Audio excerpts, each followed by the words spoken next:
माना कि WWE scripted है, लेकिन ये उतना भी स्क्रिप्टेड नहीं है जितना आप सोचते हैं। रेसलर्स ने कुछ बहुत ही गलत हरकतें की हैं और उनमें से कुछ हरकतों के कारण असली लड़ाइयाँ भी हुई हैं। आपको फैसला करना होगा कि उनमें से किसकी गलती थी, लेकिन कुछ मौकों पर जरूर हुई है और हम जल्द ही उनके बारे में बात करेंगे। अगर आपका नाम ब्रॉक लेसनर है तो आप ऐसी बहुत सी चीजें करके भी बच सकते हैं जो कोई और नहीं कर सकता, जिसमें से एक है अपने बॉस से बदतमीजी करना। WWE में ब्रॉक लेसनर के पहले रन के अंत में द बीस्ट काफी थक चुके थे और आगे रेसलिंग जारी नहीं रखना चाहते थे। लेसनर ने विंस मैकमैन को बताया कि वो कंपनी छोड़ रहे हैं और रेसलमेनिया 20 के कुछ ही दिन पहले मैकमैन इस बात से बिल्कुल भी खुश नहीं थे और उन्होंने ब्रॉक लेसनर की मैच में बदलाव कर दिया। ओरिजिनल प्लान के मुताबिक लेसनर गोल्डबर्ग को 30 सेकंड में हराने वाले थे, लेकिन जब ब्रॉक ने बताया कि वो कंपनी छोड़ रहे हैं तो मैकमैन ने इसे बदल दिया और गोल्डबर्ग के हाथों लेसनर को हार का सामना करना पड़ा। मैच के बाद बीस्ट ने कैमरे को देखते हुए दोनों मिडिल फिंगर दिखाई,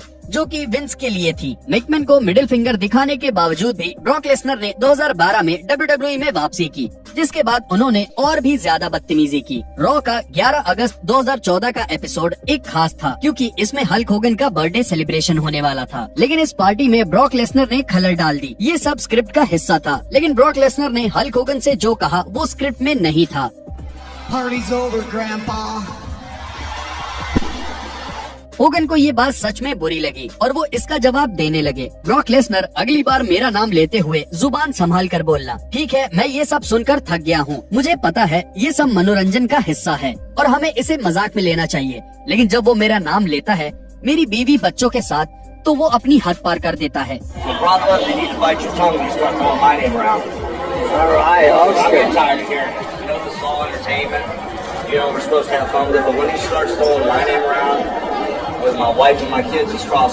ब्रॉक लेसनर इन सब से बचकर निकल सकते हैं, लेकिन ज्यादातर रेसलर्स की किस्मत इतनी अच्छी नहीं है। एक रेसलर ने विंस मैकमैन से थोड़ी सी बदतमीजी कर दी और उसे कंपनी से लगभग बाहर ही कर दिया गया था। 2016 में डैनियल ब्रायन ने रेसलिंग से संन्यास लेने का ऐलान किया। रॉ के 8 फरवरी के एपिसोड में ब्रायन ने एक फेयरवेल स्पीच दी। इसके बाद WWE का पूरा रोस्टर बाहर आया और डैनियल को स्टैंडिंग ओवेशन दिया। विंस और स्टेफनी मैकमैन स्टेज पे थे और जब वो वापस जा रहे थे तब टाइटस ओनील ने विंस का हाथ पकड़ लिया, जिससे कि स्टेफनी पहले जा सके, लेकिन इसके कारण WWE के चेयरमैन गिरते गिरते बचे। विंस ने जवाब में टाइटस ओनील को धक्का देकर दूर कर दिया, लेकिन टाइटस के लिए दिक्कतें अभी शुरू हुई थी। मैकमैन को लगा कि टाइटस ओनील ने उनके साथ बदतमीजी की है और वो उन्हें कंपनी से बाहर करने वाले थे, लेकिन मैकमैन को ऐसा न करने के लिए मना लिया गया और इसकी जगह टाइटस ओनील को 60 डे के लिए सस्पेंड कर दिया गया। ये ऐसे समय पर हुआ कि टाइटस के हाथ से रेसलमेनिया में परफॉर्म करने का मौका ही चला गया, जो कि किसी भी रेसलर की कमाई का सबसे बड़ा मौका होता है। मैकमैन ने टाइटस को सिर्फ गुस्से में धक्का दिया, लेकिन एक मौके पर तो खतरनाक लड़ाई ही शुरू हो गई थी। परेशान मत होइए, हम जल्द ही उसके बारे में बताएंगे।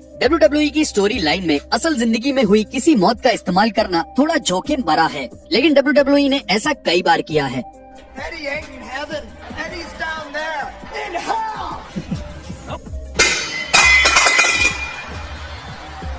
हालांकि ये सही है या गलत, इस पर सबकी राय अलग अलग हो सकती है, लेकिन WWE उस इंसान के परिवार की इजाजत मिलने के बाद ऐसा करता है। लेकिन एक बार WWE ने ऐसा नहीं किया। रिक फ्लेयर के सबसे छोटे बेटे रीड फ्लेयर 2013 में 25 की उम्र में ड्रग्स के ओवरडोज के कारण इस दुनिया को छोड़कर चले गए। लगभग 2 साल बाद रीड की बहन शार्लेट की पेज के साथ एक लड़ाई चल रही थी। उनके मैच का कॉन्ट्रैक्ट साइन करने के दौरान पेज ने ये कहा, क्योंकि तुम्हारे छोटे भाई में लड़ने की हिम्मत नहीं थी, है ना? He's your little baby brother. He didn't have much fight in him, did he? Oh, come on.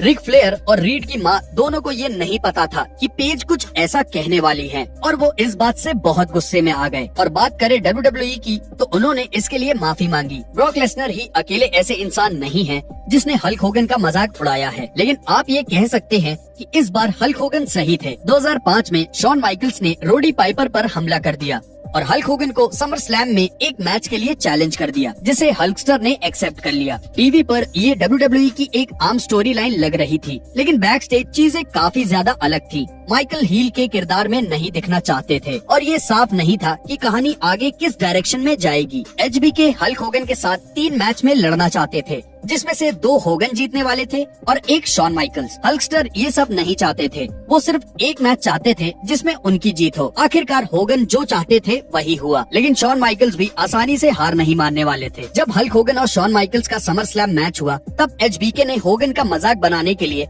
उनके हर मूव पर ओवर रिएक्ट करना शुरू कर दिया। हालांकि शॉन माइकल्स की इस हरकत को आप गलत कह सकते हैं, लेकिन फिर भी ये आज तक के सबसे मजेदार WWE मैचेस में से एक होगा, क्योंकि शॉन माइकल्स मिस्टर रेसलमेनिया है, इसलिए उन्हें मैच के बाद कोई सजा नहीं मिली और हल्क होगन ने भी इसका बदला लेने की कोशिश नहीं की।